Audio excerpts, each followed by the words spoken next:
Oh, wow. Hey, much love and respect. Pura vida, mi gente. Shabbat Shalom. Thanks for tuning in. Appreciate you guys taking the time to do that. As always, all right, we're here. We're here. Now, I've been trying to go live for at least 3, 4 hours, and YouTube kept telling me the stream couldn't be built. It failed, and it just kept giving me an error, no explanation, nothing. I kept trying, and all of a sudden it worked, right? You know, I'm shadow banned, guys. So as you guys can see, notifications don't really go out to everybody. People catch it late. You know, this is real, but it's all good. We're gonna start anyways. All right. I guess the real ones are here. But I appreciate you guys taking the time to be here. It's been a while since I got live. I just recently came back. I was in the Pacific coast of Costa Rica for like 2 days. I was out there enjoying some sun, some relaxation, nature, ancestral lands, all that. Yeah. So as you guys can see, we only got 40 people here. They ain't sending out the notifications. It's. I'm used to it, but it does get frustrating. To the point where like, damn, how come everybody else gets to have 500, 600, debate or talk nonsense, and they got so many people listening. But it's all good. It's all good. I know that eventually Hawa will get the word out. And this is just what I have to deal with. A lot of channels don't have to deal with this stuff, but copyright strikes, hate speech warnings, they're trying to take my channel down, all that. All right. So, are we still here? We still here. 8 years later, 8 years later, we still here. Just going through some of the older videos, just to remind everybody, it's been a long journey. We've been learning and we're still learning. So whenever I go on these, interviews and everything, it's kind of hard to explain 8 years worth of research, but we try. And hopefully people take the time to catch up and understand. I have a lot of new subscribers, saying things in the comments or asking me things in the comments are very confused and all that. It might be a little emotional because it goes against what they learned. But all I can say is you got to catch up. You got to take the time. I can try to explain to you, 8 years worth of research and a response, but you'll still be missing all the context if you're not there to see the research and understand all the details we have broken down. All right. It's a lot of info in the last 8 years. A lot of info, a lot of research. And I get new subscribers every day, new people every day. Most people don't go back.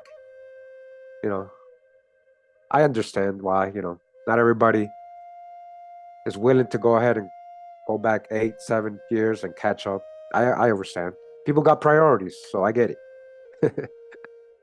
And this may not be a priority to you.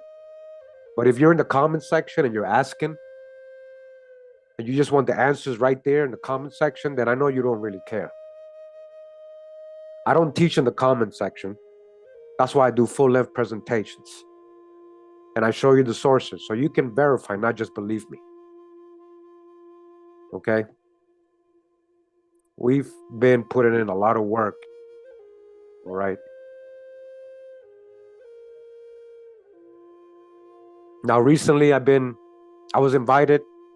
This was in March. I was invited at the end of March. I was invited to Peace Pipe TV. And we had a great build, an interview they had for me, a couple questions, which I thought were pretty good questions for a lot of my new subscribers. Okay. So I wanted to go ahead and show that and also promote their channel. They were very respectful, professional, courteous. friendly. So go ahead and support the channel. Peace Pipe TV. I got the link in the description. Also in the title of the video, you can just click on the word Peace Pipe TV. It'll bring you right to their channel. All right.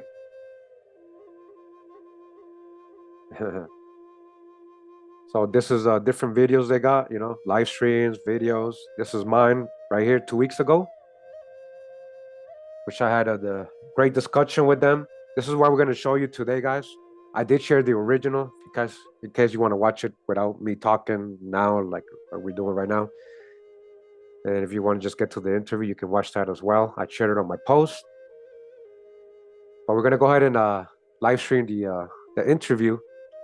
And we'll be pausing maybe sometimes and try to explain certain things. If you guys have any questions that you see that might come up while you're watching this, feel free to ask in the chat. I'll try to answer.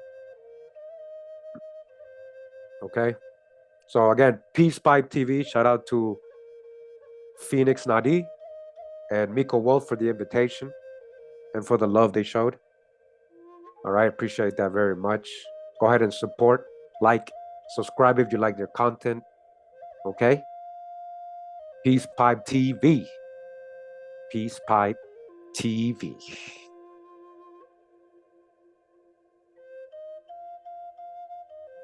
So let me get the video ready. Okay.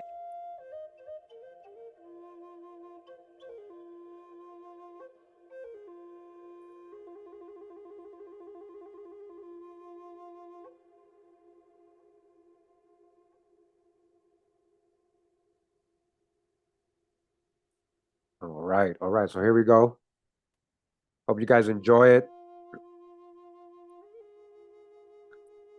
Please like and share the video so we can get more people in here, because YouTube ain't sending out the notifications. How do I know that?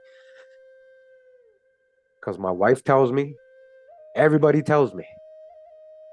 I see it live. I see it happening live right in front of me. No notifications being sent out. People getting unsubscribed, all that. All right. Peace Pipe TV. Shout out to Peace Pipe TV.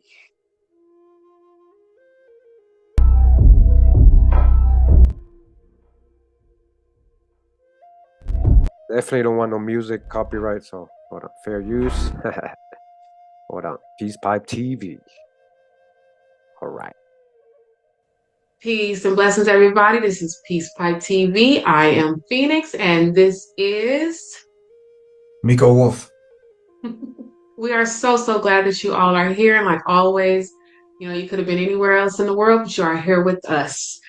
Today, we're going to be diving into a discussion about the original inhabitants of the world. We're talking about global original inhabitants, not those, not just focusing on Africa or America or just any particular continent. We want to talk about who was here originally all over the world. We have a very wonderful special guest here today. I am very proud to announce my friend, my brother, Kurimeo. How? Thank you so much for being here. You want to say anything to the people? Yeah, hey, it's a pleasure to be here. Thanks for inviting me. And Hawa, blessings. Hey, this is my brother. We have been on 432 The Drop. He's actually on there still. So if you go over to 432 The Drop Radio, you can hear his broadcast there. Something I used to do years back. I used to read different historical books on there. So if you get a chance, do check them out. They have some fabulous information. All right. I see the voice is a little off with the video. Hopefully that fixes. Let me just see. So first and foremost, I myself personally want to thank you for all the hard work you put in. I know that there are some people out there who don't get it, don't understand, and won't even try to understand. They have their own perspectives, but we here at Peace Pipe TV understand how much time and effort it takes, how much money and sweat it takes to put in this work. And like I said, you have been in this for years. Thank you. because you have given so much information to people who, I'm gonna just say it because we speak our minds here, who are too lazy sometimes to go out there and put in the work for themselves. So I am grateful Yeah. and thankful that you are actually doing this with full confidence and letting your research that you have found speak for itself. So thank you. Thank you Mm. so much. All right. So she made a big point. A lot of people are lazy, and a lot of time it's not just laziness, it's by choice because it goes against what they believe. Because we're debunking their whole belief, so they don't want to make the time to go look at the research. You're welcome. You're welcome. Just doing my part. Absolutely. So before we dive in, I want the people to understand who you are, where you come from, your walk of life, and all that good stuff. So my first question to you is, how did you even embark on this journey? How did you decide one day that, you know what, I'm going to go do all this research and study? Where did that come from? Well, it's kind of an interest I was kind of born with. What I mean is, I was always into history. That was my favorite subject. So I was always into like ancient past and stuff. It intrigued me for some reason. To me, it's more like an ancestral thing I carried. Um, I was also into like conspiracies and mysteries and things that people just couldn't explain, especially when it regards to like the past and history and stuff. And so that kind of like, as a child, just studying that even before the internet, subscribing to magazines, VHS tapes, all that, newspapers, like different, like Atlantis Rising, things like that. I was already out there, before a lot of people. Like people didn't think about these things as much as I did. At least people that I knew, around me at that time. But I was always interested into it. That kind of the thing about that is that if you approach it with the narratives, the false history that we are taught, indoctrinated with, that we are brainwashed with, you tend to run into dead ends, right? Because they're not telling us the truth, and you're going to run into these dead ends, and it becomes a mystery, and it becomes this guesses, and everybody just theorizing. So that's kind of what I realized, that history was really about people just theorizing, like really. When it comes to like real ancient original facts, like about the original people, ancient civilizations, the origin of things like that. And the thing is, you also go into a dark hole if you're not if you don't have the right foundation. I'm sorry if I'm babbling. I just want to kind of explain. Oh no, go ahead. Yeah, because there's so many conspiracies and lies that you end up following that, and you end up in a dark world sometimes just following the conspiracies. It doesn't really lead you anywhere. Oh, people are controlling us, the history's a lie, but what? Let's get specific. Like what is, so it becomes more of a dark world, because then it's like hopeless. Like, oh, we'll never know. We'll never know. We'll never know. They control us. They'll never tell us. So for me to run into like 432, the drug radio channel, eventually when I did, and I realized somebody was actually thinking the same way and proving it, and my thoughts as a child, and we are, there's more ancient, America's more than this, and the world has more, the history is more than what they tell us. Even though I was already into all that, but I was never in the right orientation. We weren't looking at home. We weren't looking here. We was always looking out of Africa, out of Asia, everywhere else they had us looking. And so we never had the correct way to research things, because we were approaching it the wrong way. And he kind of helped me orientate myself to the correct orientation. Once from there, I'm like, okay, if I was right this whole time, what else? Let me go with my thoughts. I see he's doing it. I want to spread his message. I want to show people how you actually research by showing sources and correlating different things. And you have to have a discernment, you got to have a clear discernment. A lot of it comes with experience and then just finding out things along the hard way or whatever. But eventually I saw that in him, and I was like, if he's like that, anybody else can. If my thoughts are correct, what else can I be correct about? So I started researching a lot more deeper, going into the sources, because I'm good at that. I've always been doing that, digging through things. That's kind of how I got into the research of history.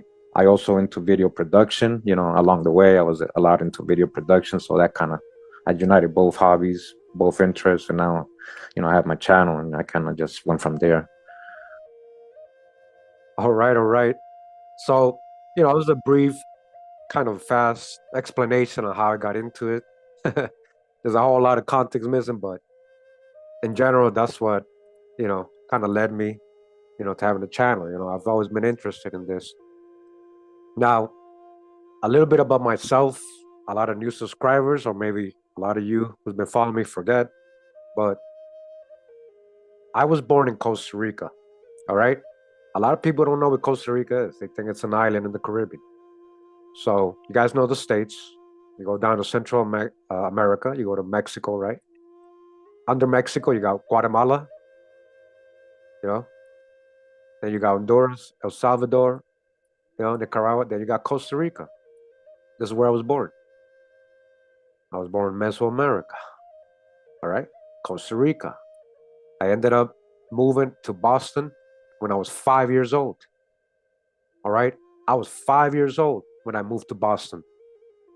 1987. 87. I ended up in Boston, in the inner city, Dorchester, Mass, Pakyapa. I've lost my Bostonian accent. Living in Costa Rica now for all these years, but I moved back, so I'm in Costa Rica now. This is where I've been for about, man, it's been a while now. So I'm almost matching the years I spent in Boston. I spent like about 20 years in Boston before I moved back, and I've been here almost like 20 years now. So I'm kind of getting there to match the years I spent in Boston, but that's kind of my background. If you didn't know, because I'll still get a lot of people that, oh, I didn't know you're from Boston. I didn't know your background. A lot of people think I'm just some so-called Mexican talking about Black history that I don't know or have nothing to do with. You get what I'm saying? So, anyways, that's a little bit of my background, right? And how I got into the research as I was explaining on their interview. Okay? Let's go back to the video. Just wanted to go ahead and explain that in case people didn't know. Hey, Frank, thanks for the donation. Appreciate you, man. Okay? I'm very American, man.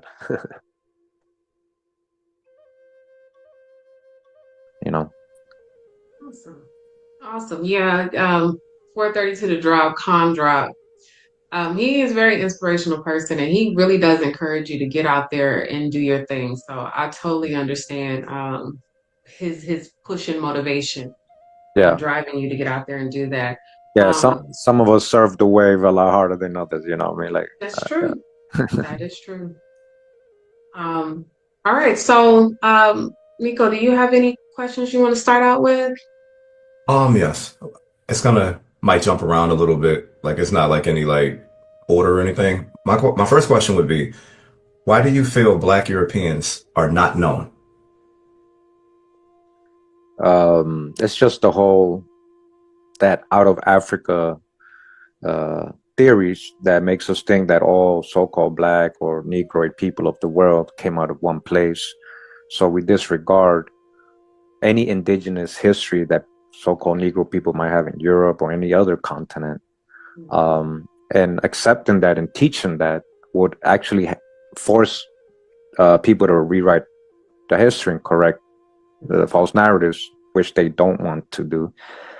Because one lie leads to another lie and to another lie, and there's just so many lies they would have to uncover, many layers of it. Yeah. So why don't people know about Black Europeans? That's a good question, and I try to kind of explain it right there, but I mean, just the whole out of Africa thing, that just kind of throws everybody off, basically. Yeah. Hey, David, thank you for the donation. Appreciate it, man. That actually brings me to one of your recent videos that you did, and it was the first Europeans had dark skin. And you brought up a lot of different resources from different things like different shows and stuff like that. You also had some scientific evidence, and genetic evidence as well. My first question is, why do you think that it's a hard thing for people to grasp that maybe the earlier inhabitants, not just in Europe, but all over the world, that they were dark skinned. Why do you think that's a tough thing for people to grasp? I think it's a modern thing, like after the 1800s, it's just a concept of racism and just really just racism. You know, that's more modern because, there was a point where, when most people are melanated or, it's not a thing, like, it's not a big deal. That's what I'm trying to say. That became a deal when history was divided into crayon colors, whitewashed, and that's when it becomes a deal, because now that we're correcting that, what they did, now they're saying we're blackwash, people just can't believe it, because then they start asking the question of, okay, so who am I? And that's a deep question that bothers them, and I understand that, that we all kind of act the same, it's not just one type of people that look a certain way. So it's a personal thing when it comes to that. And I think it's just, it's cognitive dissonance, that kicks in. So, I think Okay. I just want to add that also there's gatekeepers out there, right? Making sure you don't know about this. And there's also a lot of bias channels out there. People tend to follow people blindly, biased people who will never teach you about Black Europeans, only about Black Indians, because that's all they want to be. And because they want to be that only, they won't teach you about their other part or their other ancestry. And I'm talking about big channels you guys follow. And you know what I'm talking about. What other channel is like mine in this community that most people know? That's what I'm talking about. And you gotta be real with yourself, because he don't teach you about no Black Europeans. So that's just one example too. I just want to add that in there. Too many master teachers out there that are gatekeeping, because people think they're the master teachers, right? Anything they don't teach probably ain't true, or it's not even something that's in their mind. They're not learning from this master teacher the full truth, so they think they know everything. So when somebody else has a channel and starts talking about Black Europeans, then it becomes a problem, you know? it's interesting because initially, that's people of color's question, right? Most Black people are asking that question, who am I, where I come from? And then when it's scientifically proven that people who populated the world, period, were of darker hue and complexion, why it becomes the reverse question now for the European or, just a color skinned people. Well, who are we then? And where do we come from? How do we fit in this? I think it's very interesting how those roles are starting to reverse. Yeah.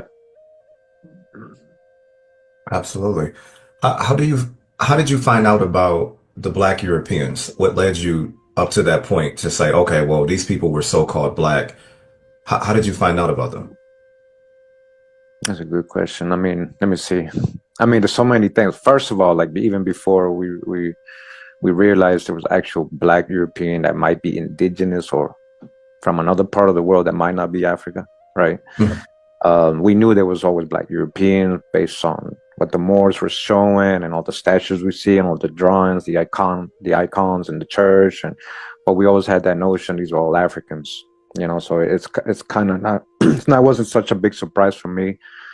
It was more of a surprise realizing that they might be from Europe, they might even be from Asia, they might be Asians, they might be from America, reading into people's genealogy, finding out. So first of all, we had to realize, let me just try to break this down. We had to realize there was so-called Black Indians, right? And accept that like a reality. Once we were able to like see clearly that it's not just part Indian. It's not at all because you mixed with African slaves. No. We're talking about real indigenous Aboriginal people to this land that were so-called Negroid, or what you would classify as Negroid, so-called Black. Once we got that acceptance, we had to like embrace that, and we started we kept researching. At least I did. I kept researching. Just the same way I found out that the Indians were being described as black, by going into the primary sources, going into people's genealogy and finding Indians in there. It's just so much that it's going to tell the story, and it's not just part, and it's everybody. Everybody's part Indian, also called black folks eventually. Oh, we Indian, right? So we go into it, you see there's a trend there. And then a lot of things start not making sense. Like they start calling people mulatto. They start saying, oh, this is a guy who was half white because he's the son of a slave owner and a black African. And when you look at the pictures of the child, the black folks, so where's the mixture? Exactly. We know the parent is European for sure. So who's the black one? If it's an Indian, it's supposed to look a certain way, and a European is supposed to look a certain way, why is this person so-called black? Like the typical, what you would call so-called black people picture. When they say Negro, they picture this West African phenotype, like, you know, that could be in American Indian, that could be European. And so that's what we were trying to realize. That's why the offspring was looking like that. So I started researching what these people would be and described like. I realized a lot of these Europeans were being called also Swarthy, brown, black, dark, right? And then realizing there is no proof of any of these people actually being pale skinned. When we try to look for pictures or things, it's all drawings. We realize there is a whitewashing going on. And I don't know, just from there, you know, doing people's genealogy, you find their European ancestors, and these people are being described as black. There's nowhere in there to say that it went from a white person to a black person. How did it change? Where did it change? Where did it happen? And so we realized these are all false narratives, because then we realized the slave owner wasn't really the slave owner. That was your grandma's husband. That was your great grandfather. He owned the land. He was a colored folk, free people of color, whether he's Indian or free European black. You know, we realized white was the status, you know, not just complexion. We realized Moors were being called white. All Jews from Europe were being called white. That includes Sephardic Jews, who are people of color. You know, so it's just so many things that led us to that. We started finding the books, Benjamin Franklin describing the people of the world, right, in 1750, saying the white folks are the minority, or pale skin was a minority. We started finding the books of these royal people being described as so-called Swarthy or black. You know, King James, Queen Elizabeth, the Huguenots, a lot of the colonists coming in as slaves or indentured servants, ending up in plantations. So that was one of the biggest things that helped me realize that is the so-called white servitude that they kind of downplayed to us in history. They want us to think all slaves were just African people coming in, being tortured and chained up. And the Kunta Kinte story, kind of like the image when it was actually white folks or Europeans or even people from Asia, Indians, being enslaved like that too. So they're ending up in the same plantations, right? There's so many indentured servants from Ireland, Scotland, England, prisoners of war, convicts being kicked out of there. We start learning. This is all stuff I'm kind of like keep researching, right? And we realize they're going to Jamaica, to the sugar plantations and everything. So we're like, okay, so where's all the offspring for all these so-called white people? The Caribbean should be a lot paler. The Caribbean should be a lot paler. You know, it's not making sense, because you start looking at the numbers of how many of these slaves from Europe came. It's a lot. Apart from the Indians, now add that with the Indians that are being enslaved, thousands and hundreds of thousands, millions, you know, 500,000 alone before 1552 in Central America. Before 1552, that you don't know about. What happened to them? Where did they go? Who did they become? So same thing with the Europeans. We started realizing these are black Europeans that are getting rid of undesirables, and they're ending up in Jamaica and the Caribbean and the plantations in Virginia and everything. And they end up mixing with the American Indians, who are also people of melanated color, dark complexion as well. And all these people are getting grouped up, mixed together. Everybody's now colored, black, African American. All right. So that's kind of like I can't, you know, it's a lot of other ways I figured out there was black Europeans, like I was able to prove it, but that's kind of like in general, you know, just the videos show the journey we took and how we started finding out little by little. So, I recommend everybody to, like, if they can, catch up on the videos for more specifics, Yeah. So definitely, that's hard to explain, like we're talking about 8 years again worth of research. Try to explain to somebody, how did I find out about Black Europeans? Basically, keep it short, it's called research. And when you're not biased or stuck on beliefs and only searching for one thing, you're going to find the truth. And we're still learning right now, guys. We don't know it all. We're about to find out some shocking things. We're still learning, guys. And you got to be able to not be biased as well. Just because you follow me here don't mean you might not be biased to certain things. Sometimes I see certain comments, right? Now, I just got one, for example, right? In this chat right now. And I just want to use you as an example, not to bash you or anything. I don't know you. So with all respect, I'm just using it because it's based on the comment, right? So we got a person in the chat that says, it's time for melanated beings to take Turtle Island back. Now, be honest, especially if you're new to my channel, be honest. Or even people that have followed me for a long time, be honest, before you knew all of this, and the new people, you might not know everything but that I've shown, but would you really include me in that? Look at me right now. Look at my complexion. Would you call me melanated? Do I have a right to claim to take Turtle Island back? Would you include me in that? Be honest. Keep it real. You don't have to answer. I'm pointing out something. We have a lot of hijacks still in our own mind that we got to get rid of. It's not just about everything being so-called Black.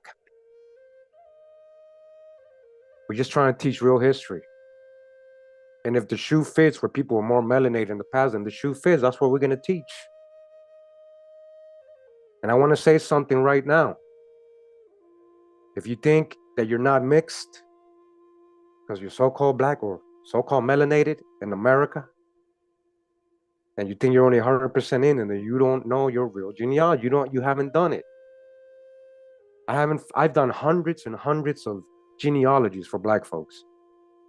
I find the Europeans in there, and these are Black Europeans. Okay? Yes, that's what I'm trying to say. So-called white or, light-skinned Indians. Guys, I've shown the research. I've shown the anthropological books describing America having all shades of complexion. This is the true old world. History is not biased. People are. So I hope you understand what I'm saying. The person made that comment, and I hope that when you say that, you're including people that look like me. Don't just think, oh, he's one of us. He's mixed, but he one of us. No. How you know you're not mixed with a Black European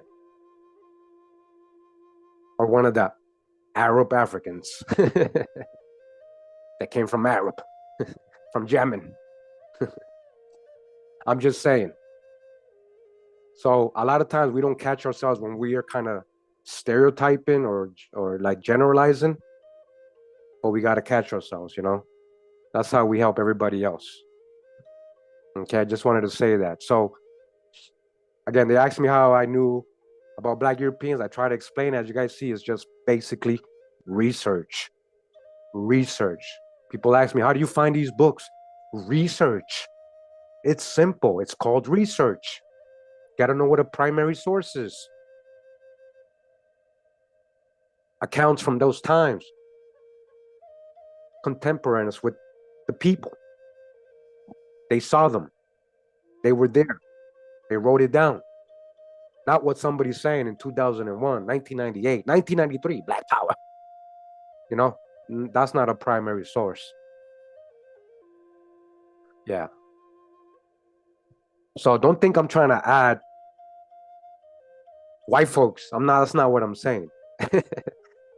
But there was light-skinned people here in ancient America.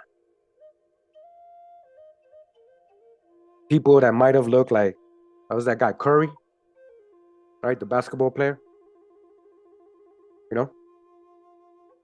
Yeah, that was here.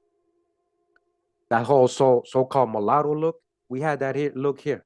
That shade was here. All shades of the copper-colored tribes of America, guys. All shades. Not one shade, all shades.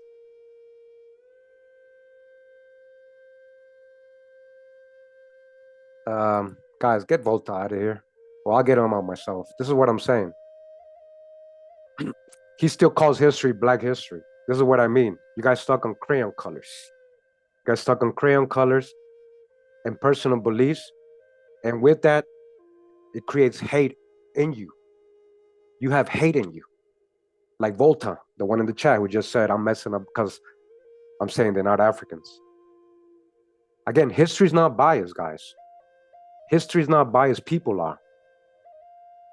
People are. Hey, shout out to Miko Wolf in the chat. What's up, brother? Thanks for being here. Again, support Peace Pipe TV. They were so professional, courteous, and friendly, you know, and they let me talk. They didn't get all offended. They kept it real. Support the channel, subscribe. Let them know I send you. Let them know. Hey, thank you for treating Kurimeo good. Thank you for having Kurimeo on. Let them know, guys, please. All right, we're going to continue with the video. I just want to, okay. We got Peace Pipe TV too. You guys can just click on that whenever you want and go to their channel. Check out the link on the description, all that. Okay. So they asked me some pretty good questions. That's why I wanted to go ahead and do this build. You know, I think more people should hear it. Definitely.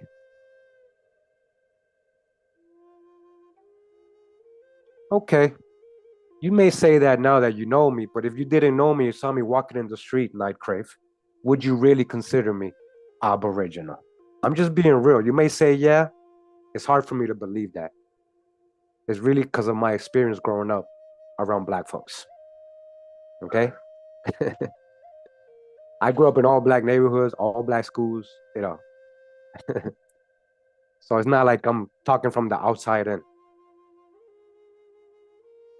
Family, like friends, best friends, family, man. Like I was there. Okay. We're gonna continue with the video. All right. Okay. Because you got several videos on that. I think y'all should definitely go check that out. Check out his channel, period, because his channel is definitely a gem. Most definitely. Oh, yes. So it's interesting you brought up about that the slave trade and how people were dispersed. A lot of people don't understand it. It actually started in the 1400s, back with the Portuguese.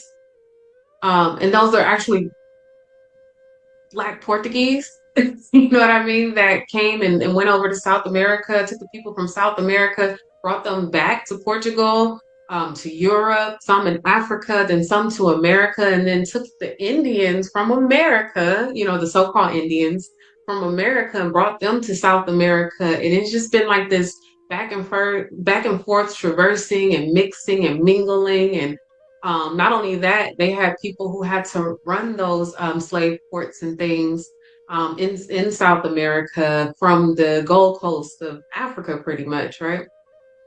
So it's very interesting to really go back and see what transpired and what happened. And then you have the Spanish Inquisition and all of those things too that led to the Atlantic slave trade and stuff. So it's a long history to go back and actually see where these things happened and transpired, what initiated them and all that stuff, you know. Yeah.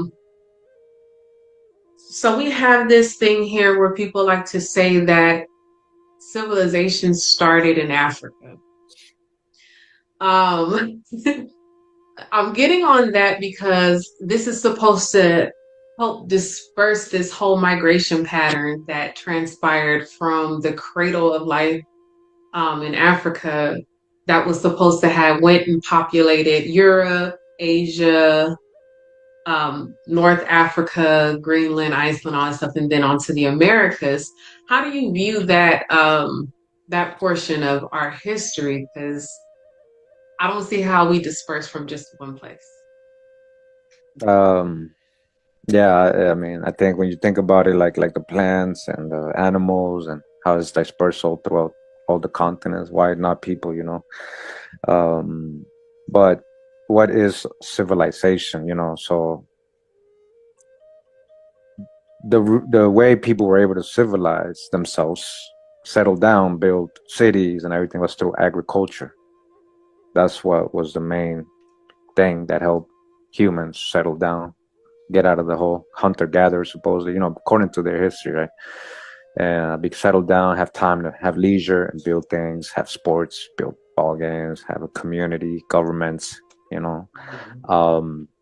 When it comes to food crops and agriculture, though, you got to follow it. You got to really research this, and you'll realize that 600 out of 640 food crops in Africa are from the Americas.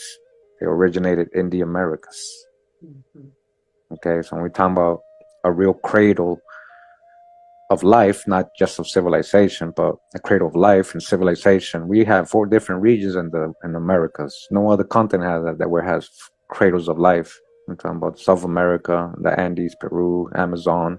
We got Mesoamerica.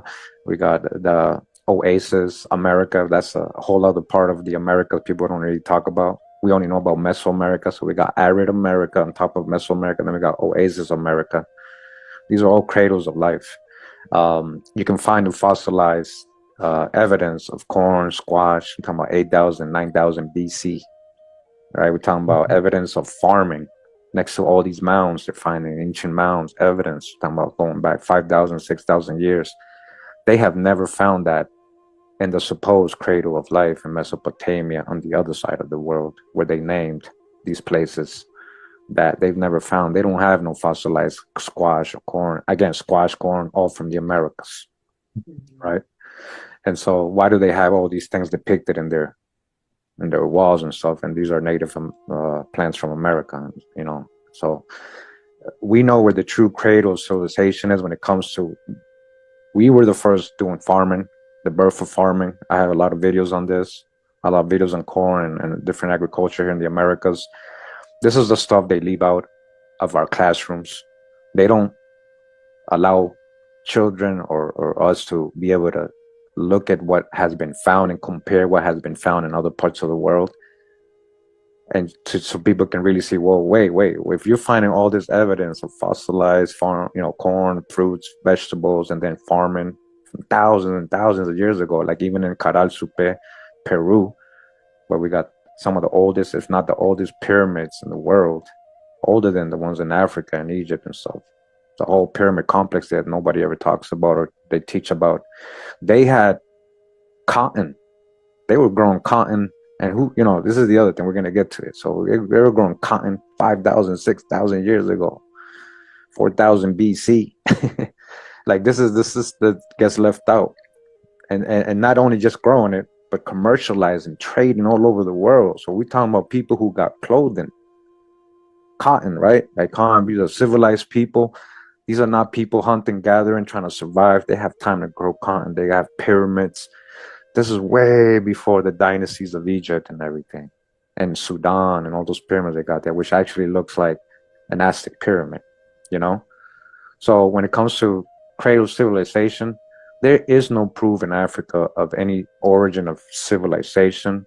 All they piggybacking off is the out of Africa theory that humans came out of Africa. So they think civilization started there.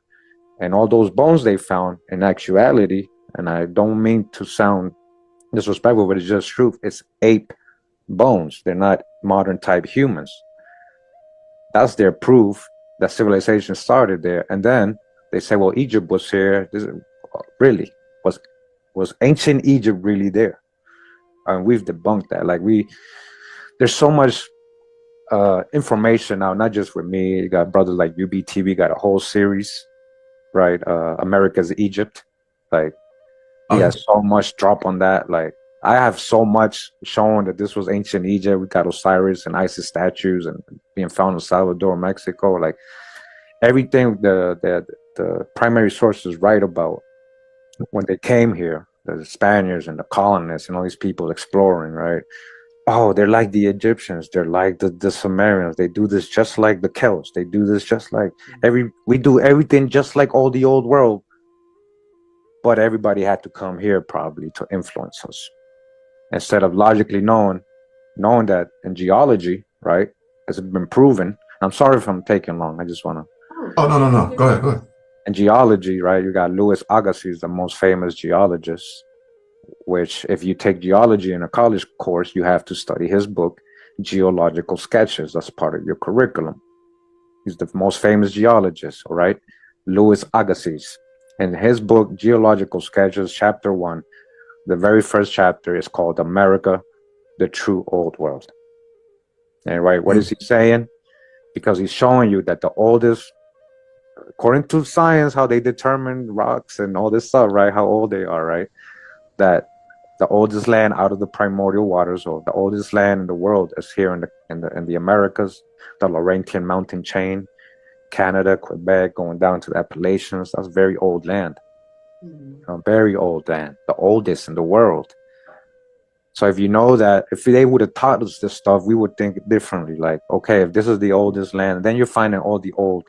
When they're showing New Age stuff, dinosaurs, they're always in general talking about the Americas, right? Like they're like, Right. oh, ancient California, ancient Utah, ancient Arizona, ancient Nevada, ancient, so, and then Brazil, Costa Rica. Like you start seeing a pan, okay, and then you start realizing mammals, carnivores. Originating in the Americas, we got all the ancestors of all the animals here, like the elephants, lions. Like they found all that. This is the stuff they don't really push on us in school because we would think different. We were like, wait, why is all this? Then what is the true old world? You know. So when it comes to geology, this is the oldest. Agriculture, oldest. Pyramid building. So who really is or has more proof and can show it with the research that you find that this is an older world than so-called Africa, you know. And that's I say, like it's just so much. It's a lot. It's very complex. A lot of videos to explain this stuff, break it down. We're still breaking it down because it's a lot of lies and layers, you know, to break up. Yep, a whole lot. A whole lot. So, cradle of civilization, right? Wikipedia. What does Wikipedia say?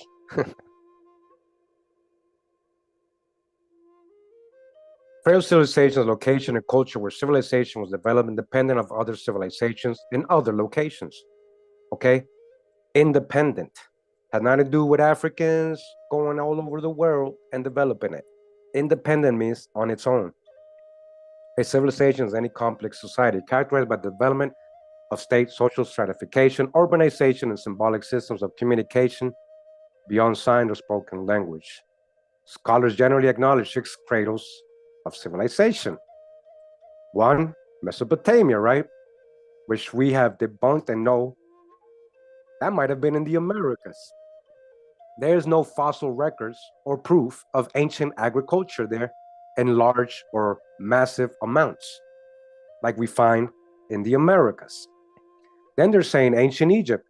I agree with that. But where was ancient Egypt really? They're just talking about the Americas. Ancient India. Listen to how they're saying ancient. They're not saying India. See how they didn't say ancient Mesopotamia? ancient India, huh? Well, North America was called India Superior, if you guys didn't know. So what India?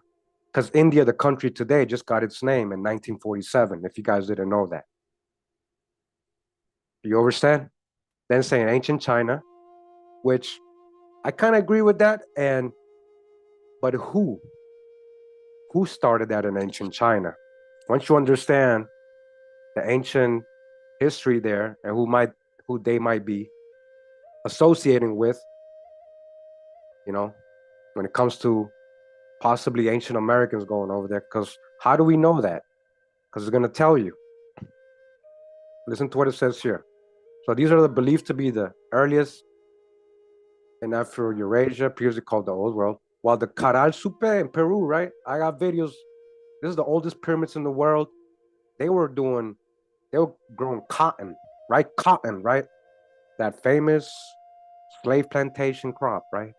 Cotton. And they were trading it worldwide 4,000, 5,000 years ago in Peru, right? It says, and the Olmec, right? Are believed to be the earliest in Americas, previously known in Western literature as the New World. All the cradles of civilization depended upon agriculture for substance. That's what I was saying in the interview. Civilization started because people started farming.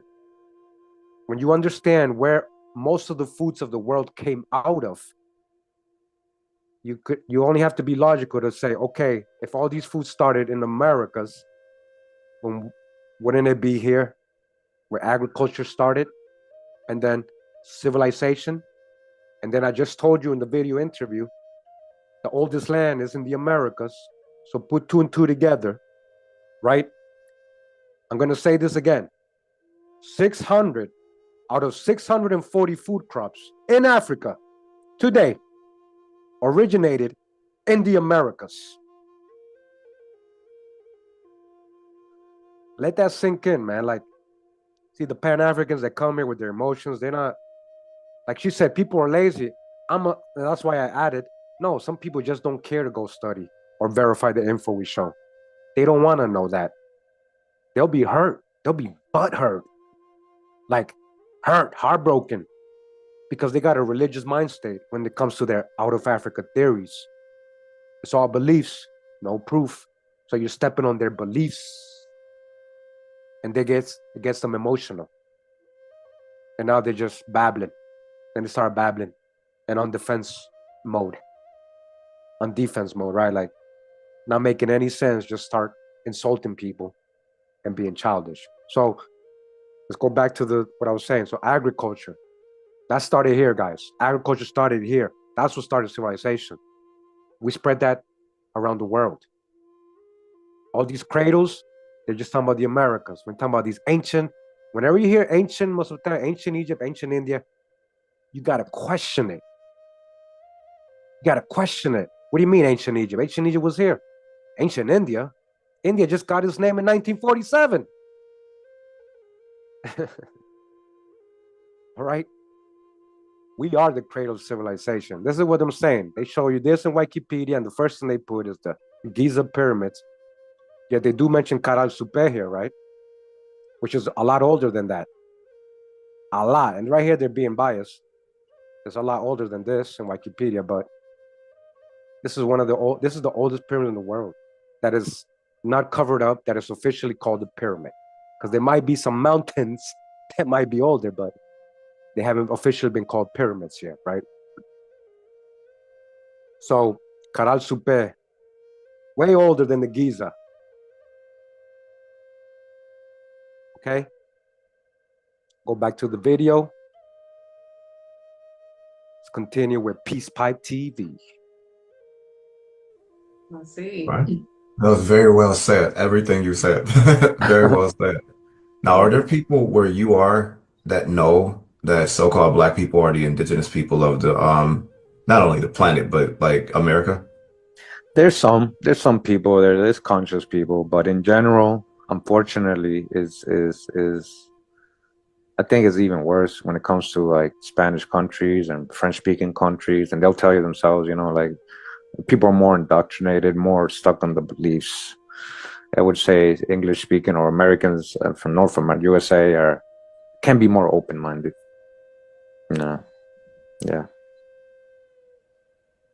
Right. Okay. Do you feel that you kind of answered this a little bit? Do you feel that there's a mixture of so-called Black people in America, i.e., like, are they not just one thing? Because everybody's not an Indian, everybody's not, a Black European. Do you feel like they mixed us all together?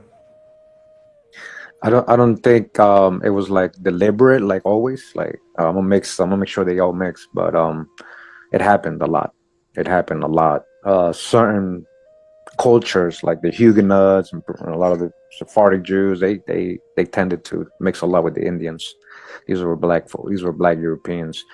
But when you start breaking down the last names that you carry, right, and we realize that a lot of these mean certain things, and that we have found black Europeans coming in with these names and the chip manifests and the slave and all that. So it's conjecture to say that all Europeans are white, or that he was an African living in Europe.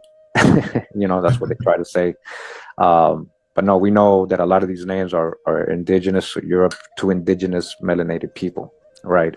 And you carry a lot of those last names. Like each generation you go up, when you do your genealogy, you have a new one on your mom's, on your dad and mom's. On your mom's side, always two new ones. But on your dad, you got the line right going up your dad. But on the women, there's always a new last name. And their dad's always a new last name. So you got thousands of families in you. You got thousands of families in you.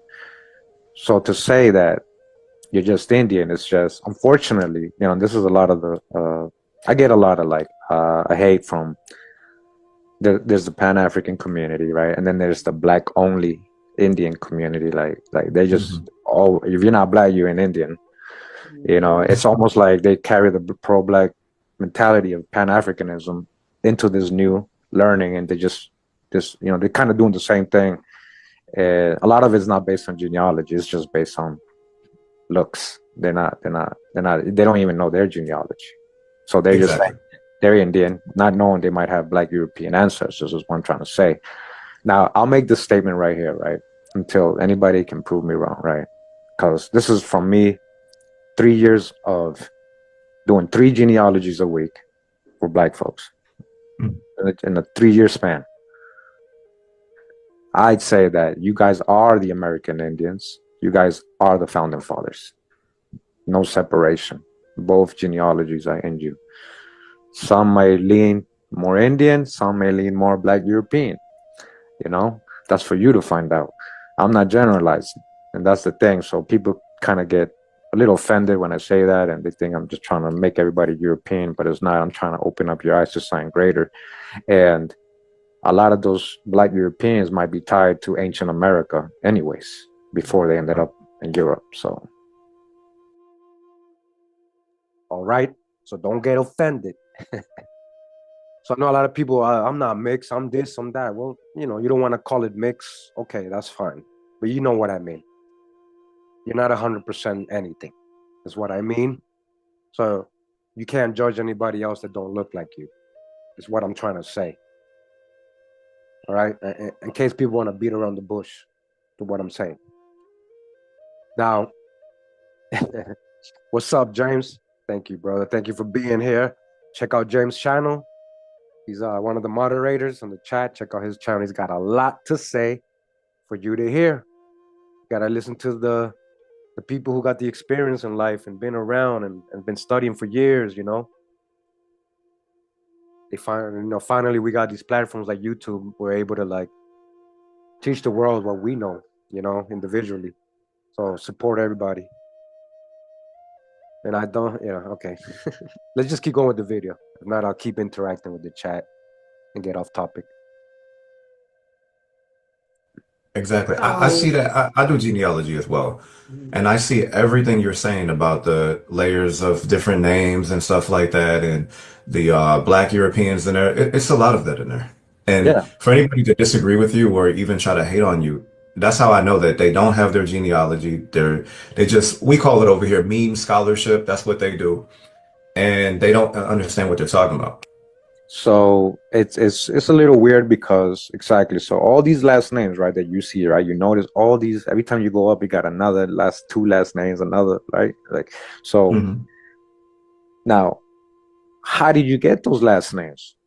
So if are you trying to go with the whole, oh, that's a slave master name now, but you're a black Indian, so which one is it? Are you a Pan-African or you're an Indian, right? Like that slave thing is out the door, right? We know it's not African slaves that were brought, is what I'm trying to say in general. It was other people being enslaved, Indians, Europeans, undesirables, some Asians, Southeast Asians, they were being brought to South America and the Caribbean These are black, Negroid, Negritos, they call them, right? The Southeast Asians. So you might have a little bit of that as well too. Depends if they got that far, wherever your family was in North America. But in general, they were in Central and South in the Caribbean. Those slaves. But people, what I'm trying to say is, I'm sorry if I'm trying to make sense, is you have to prove, like, a lot of people don't want to accept they might have a certain last name they think is white, right? Oh, that's a European, I don't go down that line. How do you know all these people are white? These want to be black Europeans. And if so, and if you think these are just slave masters or white people that pass the name on or baptize your Indian ancestors, you got to prove that. Because this is what I'm saying. Like, when you do genealogy, so, you know, most of the time it's family. It's just family. We ain't talking about nobody just getting raped or that somebody got baptized an English last name because the owner took them over. That did happen. But there's cases of that. Like, you can, like, this most of the time you can kind of like go back to it. And if you don't know, it's kind of like guessing. That's what I'm trying to say is we tend to be biased. So we assume. We're not thinking about it, but we assume that we're just 100% Indian, you know, that's it, because I'm black, and that's it, you know, because the Indians were black, you know. But in reality, America was very diverse. Ancient America had every phenotype, had every type of hair, every shade of copper complexion, like lightest copper to the darkest copper, you know, like many shades of it. So that's what you call Negro, black, dark, light, you know. To me, it's all like, we didn't classify ourselves back then by color. You know, we were just family. We were just clans and tribes and stuff. Oh, wow. Yeah, guys, try to pay attention to what I'm saying. You know, if you're asking, you know, whose channel you talking about, you know, these people that interviewed me, sorry, this brother and sister that interviewed me, sorry about that. You know, I got their channel in the description. I showed it in the beginning. If you got here late, if you're talking about James is on the chat. Like I said, James has a channel. You can just click on his name. It'll bring you right to it, you know. The channels I recommend. Now, when it comes to what I'm talking about here, you know, I hope you guys understand what I'm saying and not taking it personal. And I hope it inspires you to learn more about yourself and not be biased. Okay? All right. Hey, Duke. Yeah, you know, hey, thanks for your, you know, your opinions, man. You know, but you're going a bit off topic now. All right. Let's try to stay on topic. And guys, you know, over here we work with primary sources. You know, I can say whatever. I can say I descend from a flying pink elephant. I can say whatever I want. Proving things is a different thing. Now, if we have a thought in our head and say, hey, well, this word breaks down into this and this and that, where did you learn that, man? Because I know there's no source that says that. That might be something you have maybe came up with from yourself, you know, trying to break down the words and trying to make sense out of it. I mean, right now it's just an opinion, and we can respect that, but, you know, I verify things, you know, so when I see there's really nothing like that, I just know you're just being a little biased, or you're just literally just making up things based on maybe some logic you had in your head, which, you know, to you may not be wrong, but you could also be wrong. You understand? Where's the proof? Okay.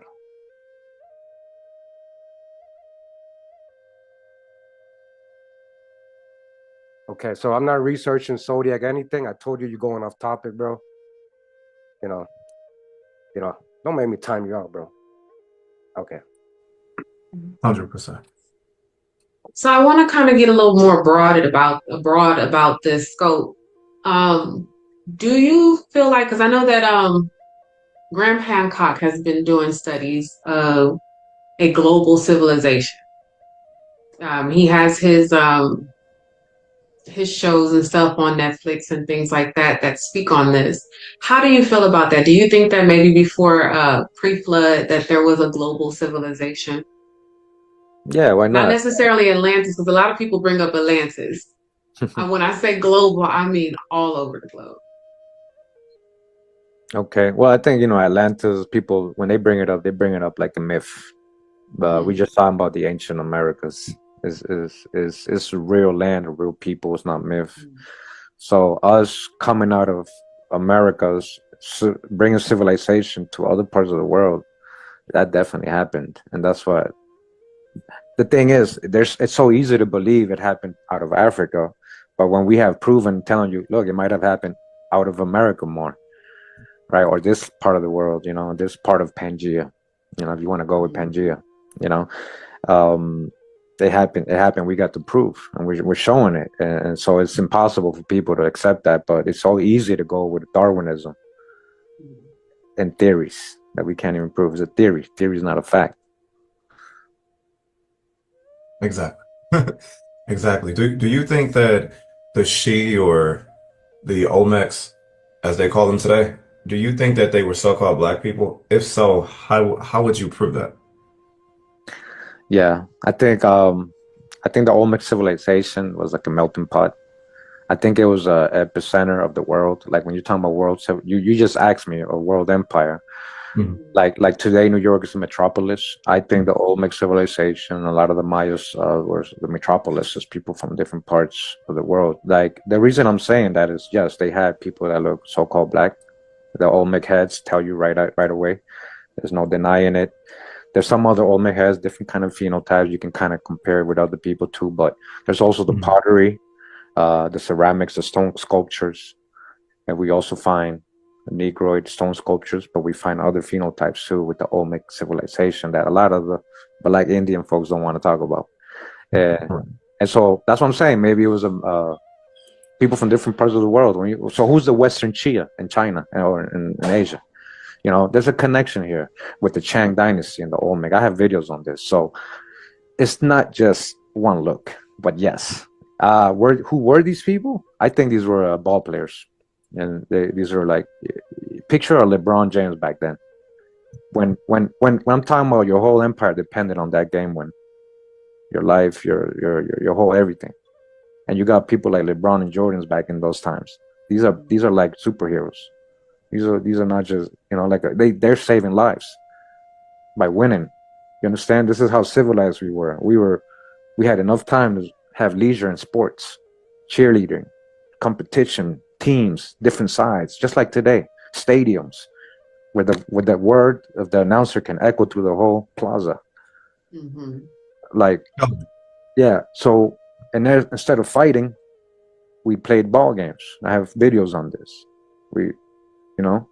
And we resolve the conflicts a lot of the time like that. So especially when your whole town or your royal kingship or it's on the line, your people's on the line, you become like a superhero, I would say. And I think these were like the ball players, and that's a helmet. It seems like he's wearing.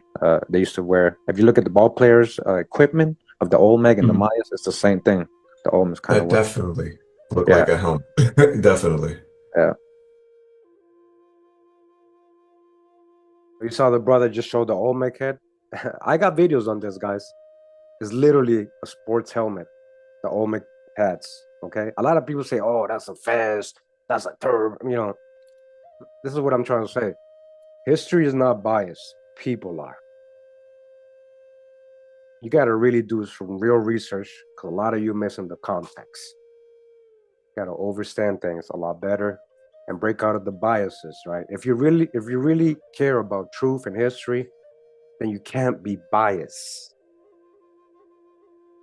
And I know we all are. I'm breaking out of my biases all these years as I'm learning new things. We never stop learning.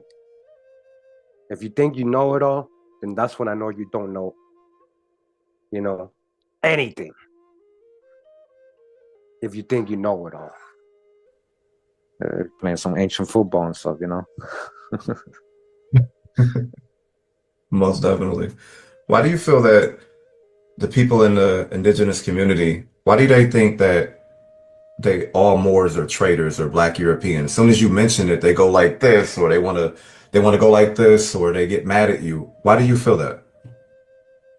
I think that is in general more the people who were more tending to be more very pro Pan-African, more because a lot of folks kind of knew their grandma told them, and when they started finding this out, they're like, oh, okay, yeah, that makes more sense than the whole African thing, and they kind of embraced it. But like I said, just learning the fact, even for a Pan-African or somebody in the Americas that just wants to be a black Indian only, and then finding out first that there was black Indians, that was an emotional thing, you know. We there wasn't enough time to be able to celebrate that until we started finding out there was black Europeans too. So now you're something else too, not just Indian. So that's an emotional. I'm just now finding out I'm Indian. I'm embracing it. I'm doing all. I'm trying to get into the tribe and do. Now you're telling me I'm black European too, a little bit. Like, what do you mean? Like, so it's very emotional for people. I get it, but most people who embrace it, I'm talking about the black community, so-called black American community, that understand they're Indians and know it now and the genealogy and everything, and they start understanding their black European side and they embrace it. They start feeling even more empowered. They start realizing how deeper their ancestry really goes and how special it really is, you know. But I get why people, like you're saying, they do get, it's an emotional thing, because, you know, you don't want to attach yourself to something you thought was white or the enemy the whole time. Everybody wants to be the good guys, assuming the Indians were the good guys only, you know. Everybody wants to be, like before, everybody want to be the cowboy, not the Indian, because the Indians were the bad ones, right? Now it's kind of reverse. Everybody want to be the Indian, not the cowboy. But the Cowboys were you too. That's what I'm trying to explain. Exactly. The Cowboys were you. I have a great grandmother who refused to watch the Westerns because of that. She was like, they depict us all wrong. That's how she said, and she wouldn't watch it. Yeah. Yeah. All right. You, the cowboy, and the Indians, okay? Again, history's not biased, people are. You both. It's just the trauma of the lies, and now we're healing. But then now you're trying to attach us to the lies. We thought it was different. We had a whole different perspective of Europe and Europeans, you know. So it's interesting now too, because people have their different perspective of Africa now as well. We've done genealogy before, where we find prestigious royal African, ancestry, and they get upset about that. Yeah, we had somebody get mad, steaming mad. We found their like this guy thought he was an Indian, but I'm not saying he's not, but I didn't find it. Maybe someone else might or whatever, but the records was not there. But he was he was related to an African king in Nigeria. And he just was like, that ain't me. You're doing my genealogy wrong. But it's just all the information that he'd given me. To me, I think that if you have, black European, whatever the case may be, it's tying you to land instead of you just being a crayon color. Yeah. Yeah. That's what I'm saying. Like, genealogy is very complex. Our ancestry is very complex. It's not one thing. It's not generalized. It's very complex, and accepting all your ancestors is just in general will get you to know thyself even more. Absolutely. What do you think is the original name that the indigenous people called America? I think that there was different nations, so I think that there was different probably names depending on different peoples. It's hard because, like, when we talk about America's a true old world, some people might call it Canaan, some people might call it Atlantis, some people might call it, whatever. So I think that we did find the word American, though. At least, we know it's an actual American thing. It's not from a European, it's not because Vespucci came. Albert, his name is Albert, actually. Amerigo is Albert, so that's not why we were named America. So, but what different people called it, they had different names. They had a lot of different names. I found so many different ways people call their land or the motherland. Yeah. Mayab is one. Mayab. That's the Maya. Yeah. I've heard that one before. I heard that more like South America. I heard that before. Mm-hmm. That's a good one. Okay, let's see. All right. Again, friendly reminder, we got to stop generalizing. I'm just, as we're listening to this guy, sorry to interrupt. I'm also reading the chat, You got to be very careful when we say we, because who's we? We in your mind might be different. We in my mind might be a different we in another person's mind. We might be saying we Moors, we Black Indians, we Europeans, we Israelites, or so many we's. So not everybody was royal. We're saying we were royals. That's just generalizing, guys. This is what I'm trying to help you understand. We gotta stop generalizing, because then you put yourself on a high pedestal, and it's just bias. All right, you're royal. That's fine. Maybe you are. That doesn't mean every person that looks like you is, or that everybody living in America is, or everybody saying they're Indians is. Okay, I said Mayab, which is Mayab. That's one of the words that Maya called their land. But again, they had a lot of different names. What we do know is that America is an indigenous word. It has nothing to do with no European who was named Albert. Amerigo in Latin is actually Alberigo. It means Albert. And you never use your first name to name a place. In history, most people, their last name has been used to name a place they founded, right? Not their first name. So if anything, if they were going off Vespucci, they should have called it Vespuccia land, not by his first name. Anahuac, that's only a region in Mesoamerica. That's only in central Mexico. People in South America didn't call it Anahuac. People in North America didn't call it Anahuac. For example, Turtle Island, right? Somebody mentioned Turtle Island earlier. So this is what I'm saying, guys. Like, it's not one name. Remember, this is the true old world. Different languages, different nations. People call things different things. Okay? So somebody's asking, how do you do genealogy? Sistaya. Catch up on my genealogy videos. I go through a lot of the explaining and how I did and how I find records, and I'm showing you step by step. So check out my genealogical stories playlist. How do you do genealogy? You gotta know who your parents are. You gotta know who your grandparents are. It's that simple. You know their names. You know where they were born, what years they were born. Once you have the basic info, you go to a genealogical website like ancestry.com or familysearch.org, and you start inputting the info, and the software will match records, like real physical records that have been scanned, with the info you're putting in. And they will show you your family. And that's how you build your tree. That's your genealogy. So we're not talking about DNA tests. That's a whole different hijack. DNA tests might help you link you to people, relatives, but it can never tell you where your ancestors, what landmass they came out of. That's bull. Okay. Not sure why your records are blacked out, Shojan, but that sucks. I never seen that before. I've done hundreds of genealogies. When we talk about my records, like, I don't know what you mean by that, with all respect, but I'm talking about census records, marriage certificates, military records, birth certificates. How could they all be blacked out? It's a public thing.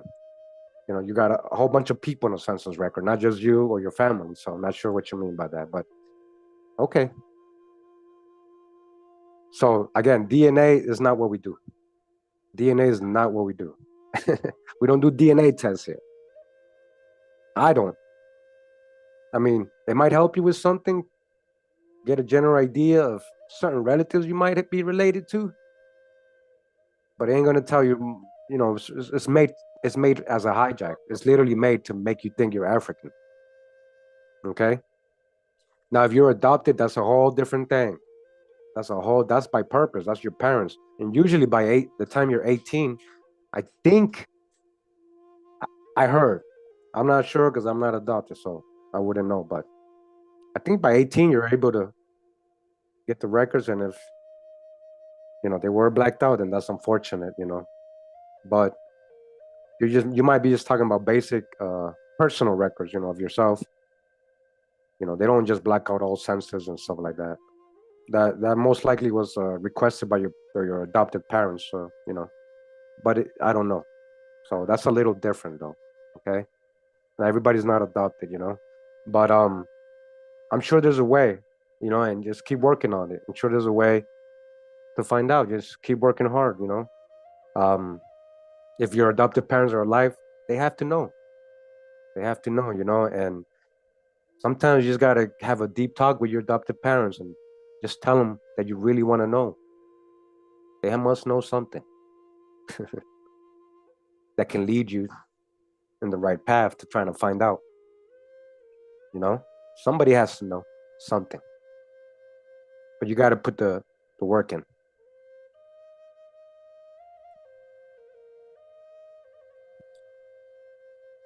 It says, James said, at 18, you can get the information of your biological mother and father. Okay, so if you're young, you know, unfortunately, you might have to wait till you're over 18. Okay. Shout out to James, yo.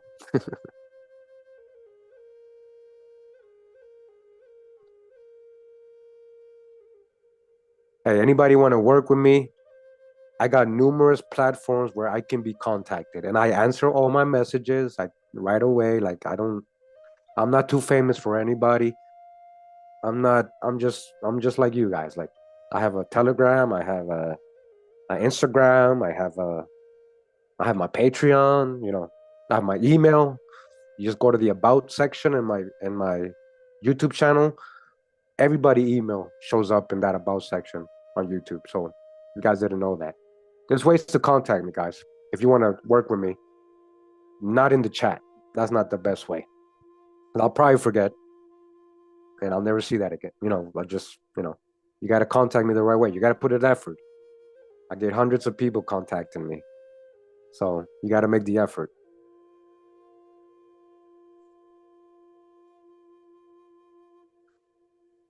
Well, wow.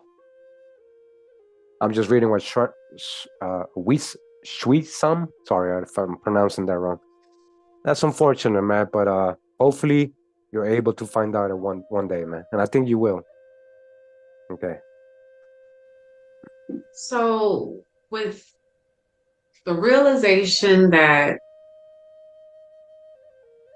the Indigenous of America are of darker hue or are so-called Black people, why do you think that like Native Americans hate that truth or disrespect that truth or can't seem to accept it?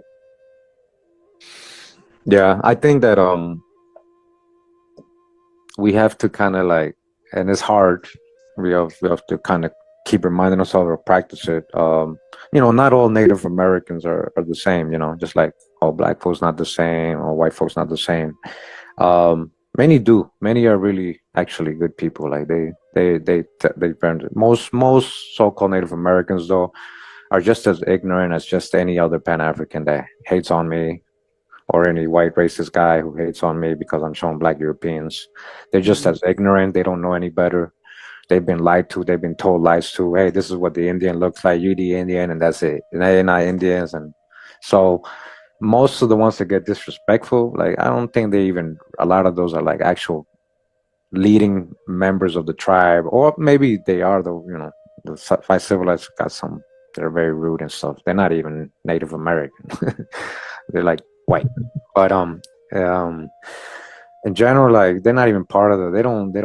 They don't hold the view of all the people they represent. It's just unfortunately the bad people make the most noise, usually online, and are the biggest trolls. The good people tend to be more quiet in the background. That's what I find out. So yeah, unfortunately, just I think ignorance around the world, in general, makes people act like that, just like the bad Native Americans. Do you get a lot of that directed to you, you know, with you putting out this information? I'm sorry? Do you get a lot of that directed towards yourself, being that, you know, you put out this information? Yeah, I get You know, like I said, I get hate from every hate group, every category of whatever people want to call Wow. themselves. Wow. Yeah, everybody's mad. But I'll tell you, I'm gonna be really honest with you guys. You know, and this is something like people just don't. They a lot of these are surprised when I say I get trolled more by black folks than any other group. I would imagine. So, Native Americans ain't bothering me that much like that, like black folks or white folks that much, like, you know, or even Hispanics or anybody, like mostly black folks that are upset, either Mhm. with some topic, you know, one of the topics. And that's crazy because you can't really, I feel like it's because of the way you look. You never know anybody's genealogy. I mean, you don't know. You see what I'm saying? Like they could go back to so-called white people and you just look like that now because of like admixtures or whatever. We shouldn't go off people's looks. We should not do that. I think that is stupid because Mhm. especially if you're bringing out this truth and you're saying that we are indigenous here, why should we matter? Why should it matter the way you look? Yeah, exactly. Well, that's what I'm saying. Because it was always about look, they indoctrinated us to, oh, this guy looks like this, he's probably African, or this guy is he's a Mhm. Mexican. Everybody calls me Mexican. I'm from Costa Rica, you know. So it's just stereotypes, prejudices that are put into us. I think us as the people who are becoming conscious and aware of who we are and everything should be like role models and be the bigger person and and guide the good ones and just ignore the bad ones. You know, eventually they're gonna somebody's gonna teach them a lesson or whatever. They're gonna have to learn the hard way. You know, Right. that's just life. But there is a lot of good people out there that can be reached, and we shouldn't separate ourselves with them just because they look a certain way. So I tend to see a lot of groups I get added to, and it's like all so-called black folks, right? I'm like the only person from Central America or anything, and you know they never really thought of integrating other people because it's just we tend to separate ourselves in these fake Mhm. borders and these complexions and everything, and we might be more related than you think, you know. Um, so it's just, you know, I think we tend to do it ourselves too much, not realizing that we are doing segregation too, Mhm. you know. And yeah, unfortunately, the bad ones speak the loudest, so we tend to judge everybody on them. Yeah. Okay, so very touchy but important things we're talking about right now, right? And as we are speaking, and I'm trying to help you understand by answering them, I see people in the chat continue to do and say hijacks. All right. I hate to put you out there, bro, but you keep saying things, and I'm like, nah, man. I know you've been following me for a while, Gambino, because I see you comment and stuff, but it seems you're stuck on your own biases, bro, and your generalizations. Again, I'm gonna read what you said. All right. I just want to help you understand something. Hopefully, you're a real person and humble yourself and understand what I'm saying and not take it personal. Okay. So let me see what you say. Let me just read it. He said, all these people came and invaded us.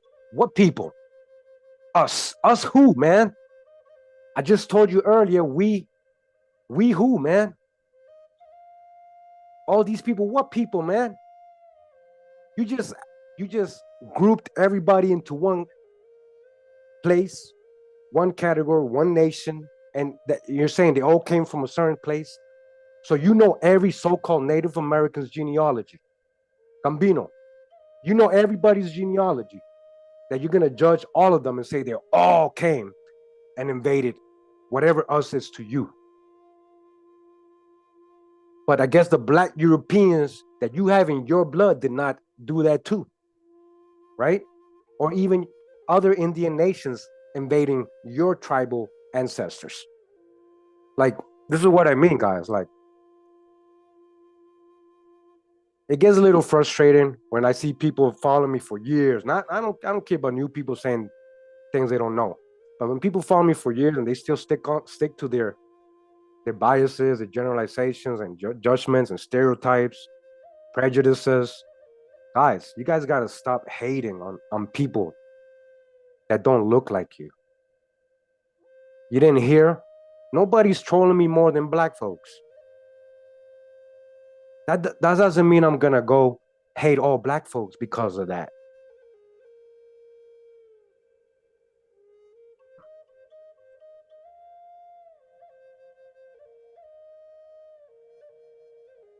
Ain't no black Europeans didn't all come to invade.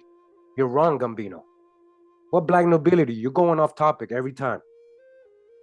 Guys, I'm addressing somebody in the chat. If you saw this video later on, you know, you're probably saying, why you keep interrupting me? Because I get these comments a lot.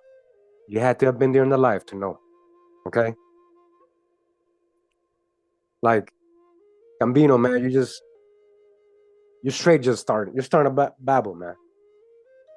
You're starting to babble, man. And again, hundreds of thousands of black Europeans came as, listen up, Gambino, indentured servants / slaves, not just as colonists, okay? They came in as convicts, prisoners of war, and yes, colonists and conquistadors too. But they came in all forms. They didn't all come and invade us, whoever your us is. You're talking about your own family. That's what you don't understand, Gambino. You're talking about your own black European ancestors. So they all come and invade you? So you have invader blood in you. If that's what you're saying, if all black Europeans were invaders. That's true, James. Thank you. Now, James says, you know, I'm being respectful, but he don't take no crap from nobody. And I like that about him. How about actually listening, Gambino, and shutting up? That eliminate emotionally unstable argument of zero accomplishment, of getting nowhere. Just chill and listen. Damn, man. Damn, man. Thank you, James.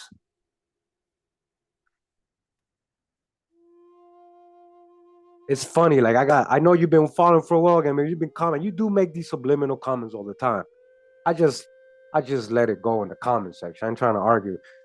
I do try to help you understand something, but I see that doesn't help. You're stuck on your own biases, just like a Pan-African is.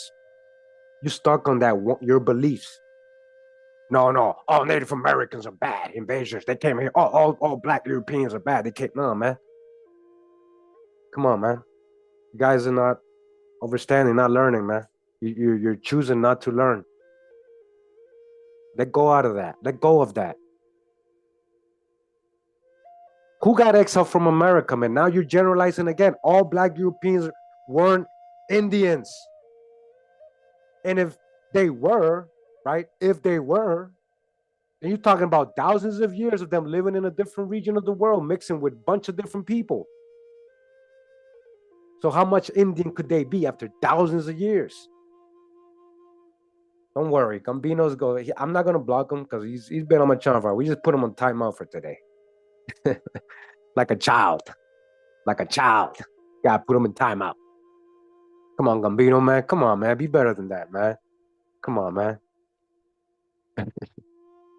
All right, let's continue with the video, man. Do you have any, see, I always felt like you should write a book. Do you have one in the near future coming up? Yeah, I actually already have almost a Abraham Lincoln book, just proving his, you know, all the primary sources. I'm literally almost done with that. And then I also want to have a book with the primary sources of all the different descriptions of American Indians, you know, describing them as dark complexion people, and also the different phenotypes and stuff that were here. So I want to get all those kind of put into a book for people to just have right there as reference. And then just in general, yeah, like I guess I can eventually just start writing about almost every topic I've done, you know, in more detail. It's just, you know, I'm not a writer. I've never really sat down and written anything. So it's like challenging, you know, to make the time and do it correctly and everything, but I'm working on it. I think that'd be dope. I'll definitely be the first to buy it. Yeah. Like I said, I love and appreciate your work. With all the hate that you get, what keeps you going? Because you be batting out videos. I'll be watching one. I'm like, damn, he got another one out. I got to watch this one too. What keeps you going? Yeah. So it's I believe, you know, my opinions that these kind of things are not for everybody, right? People like you motivate me, you know what I mean? People that want the truth non-biasedly and are just searching sincerely. That's what kind of motivates me to keep going. You know, like I said, this is something I've been into since I was a kid. So, and learning about how deep the lies were at a young age kind of made me be able to mature in a way where I can be able to take on, certain negative people. And as the years go by, it gets even a little easier because I am human. I have backlash at people and responded a certain way because I feel like I feel like I have a superpower because I meditated on it. I prayed to the Most High to always expose bad people, put me around good people. So I feel like that's always on, and like a lot of the bad people get exposed or their spirit kind of battles. They're not even knowing, they react, and I just could tell right away you're bad. Like you're not in my frequency, man. So Just like Gambino, for example. Sorry to use you, brother. You just, you put yourself out there, man. I'm ignore you, and then I focus on people like you guys, which I have a lot. And these are the people that, this is what I'm saying, you don't make noise like the trolls, but you're there. I know you're there. So that's what motivates me to keep going. And the fact that I get testimonies from people that follow me. Yo, you talking about my family, that's correct. I'm Huguenot, I'm Acadian with Indian, it's the exact same thing you're saying. Like everything. Like there's no like, oh no, this part was wrong. Like everything. Like you're the closest you have, been to saying my whole family, like the whole real history. So I get a lot of great testimonies. I see things in the news popping out, like right, like now, oh, new finds shows that, so that we know they're watching. We know the world's becoming aware. We always knew that because Most High is in control always. Not this ain't because of me, a drop, or we're just part of the wave, the flow, the water. Just being part of that Hawa, the water, is what motivates me. Most High literally keeps me motivated. Absolutely. That's beautiful. Spirit led. We do still have a little bit more time that we can utilize here. I know you work on things a lot. And you just brought up some books that you're working on. Are there any other things that you've been studying as of lately that you want to talk about or discuss, or maybe just kind of segue into so people know what you got coming? Oh yeah, I always got a lot of topics on the background that I'm working on researching. I'm trying to the same thing I do in the Americas is do it on the other parts of the world and help people understand who they are as well, like a more better history, like the African tribes or the Asian tribes, in Europe. So I'm getting more and more deeper into that. I'm hooking up recently with the French community around the world. I'm not talking about French from France. I'm talking about people who speak French, right? Martinique and America and Africa, all over the world. And they got some interesting research, because of the language barrier. We never knew that we were, but they're getting on some real deep stuff about certain people in Africa being from the Americas or Asia or other parts of the world, talking about Black Caucasians, certain West Africans being original Black Caucasians, things like that. This is stuff that is too deep right now. So my style is, I like to talk about certain topics first to get people ready for what I'm about to show them. So I'm kind of always prepping people. Sometimes I go back and show older videos, kind of do reviews just for the new people. But yeah, we're just gonna get deeper and deeper. It's so many things we're finding out now that we have a correct orientation and foundation, right? We know what to look for now, and so the history of the Europe and Africa and all that, we're gonna get into with the local people. This is the thing, not just me. That is beautiful. Could do some traveling and things, huh? So the topic is about the original inhabitants all over the world. So we have Asia. And I know a lot of people, some people believe that the Asians were of dark complexion, ancient Asians, and then there are those who don't. I know that there is evidence of like a Buddha statues that show the certain hairstyle, hair texture, and the wide nose and things like that. But there are still some people who don't seem to be able to grasp this. that don't equate one thing with another. You also have in like Thailand and Cambodia, you have um, Australia and all these different places. What are your views on that? Yeah, like yeah, all over the world. There's so-called black folks, melanated people all over the world since the very ancient times, and they didn't all just come out of Africa. There is depictions, like you're saying, of these people. All their deities are depicted like that. The dark skin with the hair, the woolly, everything, the phenotypes. You'll find a lot of those phenotypes in Africa today. The same people and the statues that you're seeing in ancient Asia are in Africa, literally. Like this is what I was just talking about. We're gonna show. Like I already have 3 videos on the Shona people. I recommend this. Like if you guys are interested in this specific topic about the African people, the Shona people.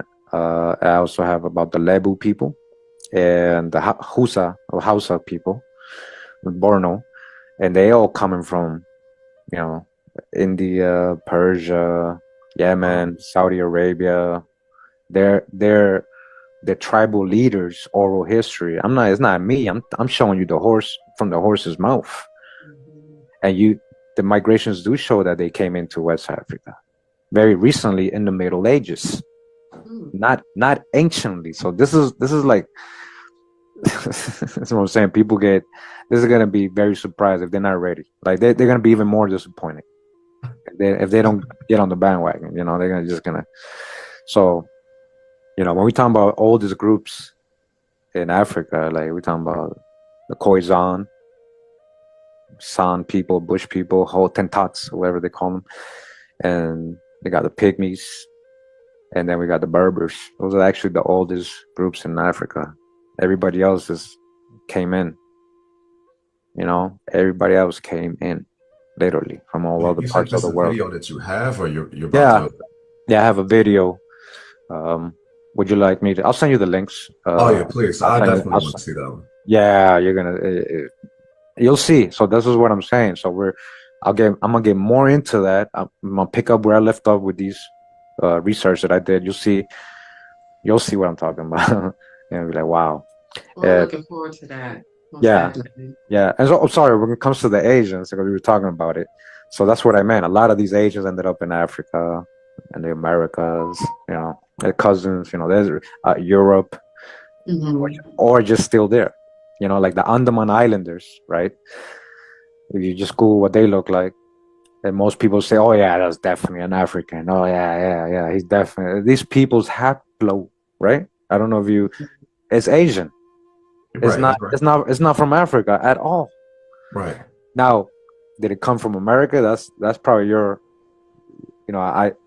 they start off in Asia where they want, that's what they tell us. But does it really start off there? So, but either way, it's not from Africa, and they're darker than a lot of Africans. Like they have their phenotype is what people want to consider an African, right? A Negro person, and you see a lot of Africans don't look nothing like that. Africa's very diverse. Africa is very, very diverse, different phenotypes, different hair types, and that's what the people tend to forget with the whole out of Africa theories. Like it's not one look. Yeah. Do you think that the reason why a lot of this is a lot of confusion and stuff going on with this is because there's been a change to the timeline? Yeah, there's different chronologies. I mean, that can cause a big confusion for sure. Because then you got duplicates, phantoms, and you got duplicates, meaning there's one story that they duplicate two times, two or three times, and it's the same story actually. They just put one in 1800 BC, one in 300 AD, and the other one 1000 AD. Just for example. Interesting, because people keep saying that there's several different floods that took place. And it's almost like they're layering different civilizations on top of each other, and just the way they're trying to make it valid is to say, oh, this cataclysm happened and it pushed them out, and so another people came in and they just took over what they had left. Yeah, no. Well, I don't think everything was always that simple as that. But yeah, definitely has been cataclysms or kind of like resets that make people have to start over in a way. But I think that when you look at the ancient people's stories about, their ancient world, most of them have 4 or 5 different ages, right? So like the Maya, the Hindu, and all of them have the same type of ages. Like there was the age of fire, then the age of the water, then the age of this, and when they average out, and this is in a future video I'm going to do. I remember I was reading this, and I just haven't done the video, but when they started looking into all these people's stories and comparing really the numbers based on the astronomy, not what you interpreting, there was an average of 40 to 50,000 year span. It's almost like the same story, just being told, carried over.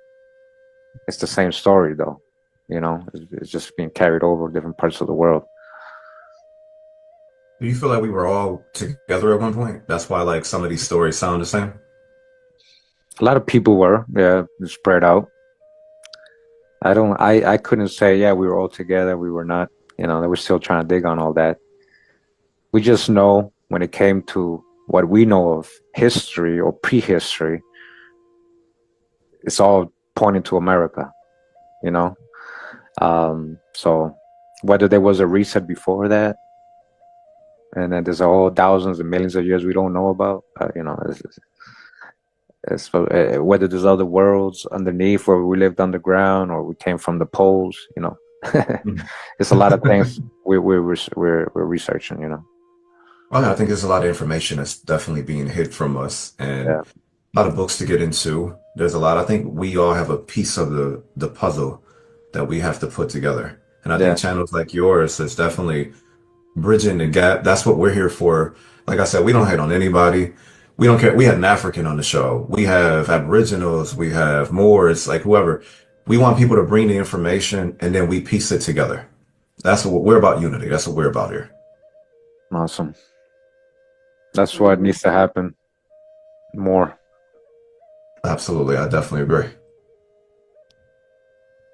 Well, I really enjoyed this. I really, really did. And you are welcome to come back anytime you like. Absolutely. Is there any final thoughts or anything that you would like to share with people before we? Yeah, just to have an open mind and at least verify what people are saying, try to see what kind of sources they have, what kind of information they're providing you. Don't just believe everything. I could be saying all this and making it all up, but that's why I try to show in my channel like why I'm saying all this stuff. And so just kind of hold everybody accountable and yourself accountable for the things you believe in. What evidence do you have for your beliefs, and can you prove your own beliefs, and so that's kind of what got me into my channel, let me prove my own beliefs. And I've been able to like see what was more correct, what was not, and just have an open mind, see, verify, research the research, right? Research the research, see what we're showing, verify it, and conclude from there. Don't we got to get off the beliefs, because they wanted us to just live in a world of beliefs, like they just wanted us to kind of believe everything, not know. So it's a big difference of knowing and believing. So kind of like what I want to people to think about. Absolutely. It is most definitely important for you to do your own due diligence. We can sit and listen to everybody. We can sit like we were in school, right? And they taught us a bunch of off information is what I'm gonna say. You know what I mean? We spent all those years in school. And now we're at a phase in our lives, and it seems like it's a more widespread thing now. So we're seeking truth. And so please be a big support of our brother here, Kurimeo. You can go to his YouTube channel, which is Kurimeo Ahau on YouTube. You can go to his Patreon as well if you want to go there and get some more information, some deeper information. It is patreon.com/Kurimeo. You also have your Instagram page, right? Which is Instagram.com/Kurimeo Kurimeo_a how. All that information should be showing up on your screen as well. I want to say thank you. Thank you so much Absolutely. for being here, taking the time out to speak with us. I'm sure after this we're gonna have 1,000,001 questions, and hopefully we can pour them out to you on another show at another time. At this point, Micco, you want to say anything? I just Nah, want to thank you for coming on. go ahead. Sorry. I didn't know if she was talking to me or you. My bad. I'm sorry. But I just want to thank you for coming on. I mean, it's like a million, like she said, 1,000,001 things you could be doing, but you came here with us. We definitely appreciate that, most definitely.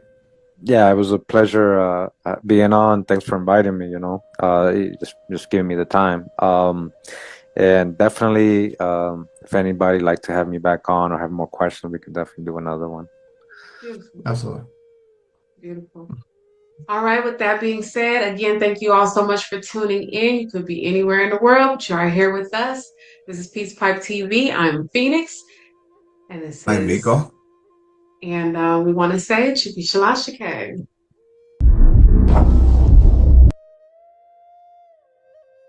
Oh yeah. Oh yeah. Hey man, that was a great experience I had with Peace Pipe TV. Again, make sure you go check out the channel, check out all the content they have and the videos, the interviews, and the bills they have. If you like these type of videos, they got a whole different variety of builds like this and interviews and kind of like podcasts and other things. Check it out, support, let them know I sent you. All right, and I appreciate you guys inviting me on. Thank you for having me. Thanks for your professionalism and allowing me to speak. Not like Killer Priest and his goons. So I respect you guys a lot and appreciate it a lot. All right, thank you. Now, 1 second, guys. Okay, I got the link for their channel in the description. They're also in the chat, Peace by TV. So also the title of this video, you can click on the blue highlighted at Peace by part and you'll bring it right to their channel. Okay, so make sure to support. And just want to say a couple things before I go. So I am working on a couple books. Like right now I'm working on 2 books. I got one on Abraham Lincoln. I just want to make that, known to the world with all the sources in one place. So I'm working on that. My wife actually helped me with that. She did most of it. From watching my videos, she compiled the info, wrote the book, and I'm excited for her to finish it. And and she did writing. She took communication in college, so she was a journalist. She worked for a newspaper, so that's her thing. Gonna integrate her into the channel, and maybe she will be helping me with a lot of books coming. I have another book coming out, so definitely working on that, so you guys can know. Also, okay, hey Garcia, Esteban, listen, man. You seem to forget that Israelites are a mixed multitude. You got to really start reading the Torah or Old Testament more when we're talking about biblical genealogy, and not focus too much on the Christianity part. We're talking about real history and genealogy. So Christianity and lineage are 2 different things, guys. Okay? Remember, Jacob mixed with different women to create the 12 tribes. Okay? Judah mixed with different women to get, didn't he mix with Tamar to get Pharez and Sarah, the line of Sarah and Pharez, where David comes from? Doesn't David have a grandmother who's a Moabite? Like, you guys sometimes don't understand what you're asking because you're not really understanding the scripture. You're a mixed multitude, and the Israelites got scattered all around the world. And you think they didn't mix? Nowadays is more about your spirit and your nature. That shows me Who's a real Israelite? You know, because a lot of people tend to be more Edomite. A lot of people tend to be more Ishmaelite. A lot of people tend to be more of any other nation than Israelite. And they don't even know it. Because the way they act, the things they say, what they do, all that shows me. You can say whatever you like. I'm this, I'm that, I'm Hebrew, I'm Israelite, I'm Judah. Man, all that I don't pay attention to. Okay? I don't pay attention to none of that. I don't take y'all serious, man, because you're generalizing. I know you haven't done your genealogy. And I bet you most of these people are saying they Hebrew or Judah or whatever because of their complexion and nothing else. Yeah, and also Joseph, shout out to Joseph. Joseph said the tribes weren't the only ones to leave during the Exodus. They had company with them. That's correct. Joseph knows what he's talking about, man. And that's the stuff we're talking about. So, try to go over the scripture again. If you're so into the scripture, Garcia, then try to reread it and understand it, right, in detail. And we're talking about genealogy, and we're talking foreigners and all that. You're not being specific. What's a foreigner? Just wanted to address that, okay? Sister, yeah, what's up? I'm reading the chat. Do I talk about how the skin complexion lined up? Guys, ethnic cleansing and amalgamation, that's real. Thousands of years go by, that's real. That happened. But also don't think Israelites weren't light skinned. This is what I'm saying. Like, do you guys just think black just means one shade? You think Negro just means one type of phenotype? We got to break out of our own hijacks, man. Our own misunderstandings, misinterpretations of things. Because they're usually just bias, generalizations. That was a little bit on description stuff. So I know a lot of you guys don't go with that, but it's all good. Most High still loves you. That's why you're here. This ain't a coincidence you're here. And I already told Most High, bring me good people. Bring me the people that really want to learn. Thank you. Okay?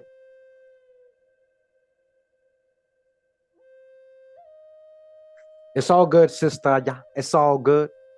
It's all good. And Shawesam, zero waste. You mentioned something about asteroids and all that. Guys, we ain't spinning on a ball, okay? There ain't no space. Do I know the shape of it? No, I don't. But definitely we ain't spinning on no ball. When you stop spinning, then you won't be dizzy anymore. Psychologically, spiritually. That's why you're not understanding. You got to stop spinning first. Have a firm foundation. Chill. Stop spinning. Don't be dizzy all the time. Yeah, no, we're not. This ain't an argument. I'm talking about things we've already addressed years ago. Hey, West Sam, how old are you? Be honest, if you don't mind telling us. And I'm not doing this I just want to see how old you are. All right? If you're into the space thing and Star Wars and Guardians of the Galaxy and, Star Trek and all that, it's all good. That's Hollywood. That's Hollywood, guys. That's Hollywood. I'm sorry. You're 48. Okay. I thought you were young because you said that you were waiting for your real mom to pass away. So I guess she's still alive. So she must be living a long life. Okay. You're not into Hollywood. I mean, you don't like entertainment and movies. I mean, who's not? It's okay sometimes. Sometimes these shows or movies could be educational. You can pull out a lot of drop from a lot of these things and dissect it and discern it. But I get you, man. Just know we ain't spinning on the ball, man. Okay? Try to look for your truth. Try to prove we're spinning on the ball first. Once you realize you can't prove that, that might open up your mind. So, guys, I do appreciate you guys that came through on the live chat today, taking the time out of your Friday, so-called Holy Friday, so-called Easter, when we know that's Astarte and pagan stuff. It had nothing to do with the Most High. Okay, but you're here with me, and hopefully you guys go support Peace Pipe TV, subscribe, like their videos. If you like their content, subscribe and all that. They were very courteous, professional, and friendly, and it was a good build. It was some good questions, and I thought that this would help a lot of my new subscribers too. I get a lot of subscribers every day, so I know a lot of people come in with their indoctrinations and cultural backgrounds and what they thought was real or what they believed in, and so they start questioning me, and subliminally they're not really questioning me but trying to debate me. So I know when it's happening. I just know that. I know when you're really questioning me because you want to really know and you don't know, and I know when you're questioning me because you're trying to debate me. You guys can't hide that. Like, it's so obvious, and I might say certain things to trigger you, and it always works. It always works. You expose yourself. So, no worry. Shout out to everybody that came through. I'm gonna give you your Friday back. Shabbat Shalom. Hey Joseph, I'm about to check the Telegram, see what's up. I know you sent some messages. I haven't checked it, but see you on the other side. Hey, support James too. Came through. Check out his channel. All right, he's in the chat. One of the moderators. Just click on his name. You're not gonna regret hearing what this brother, my big bro, has to say. All right. I appreciate everybody that came through. Shout out to all the moderators, all my long-term followers, my supporters and Patreon, all my channel members, and all that. Talking about the channel membership, like I said, guys, in the beginning, I did go to the Pacific side for about 2 days.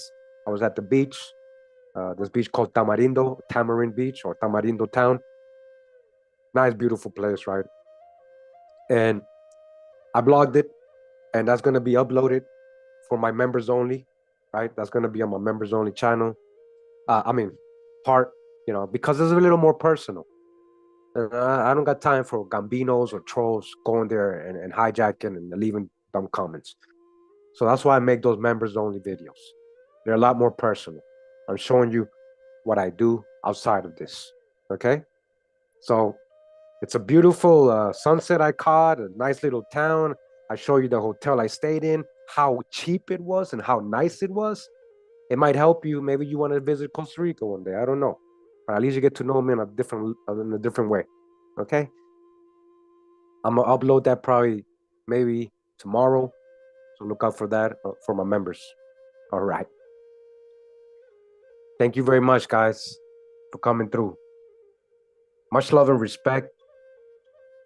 Pura vida, mi gente. Hawaii.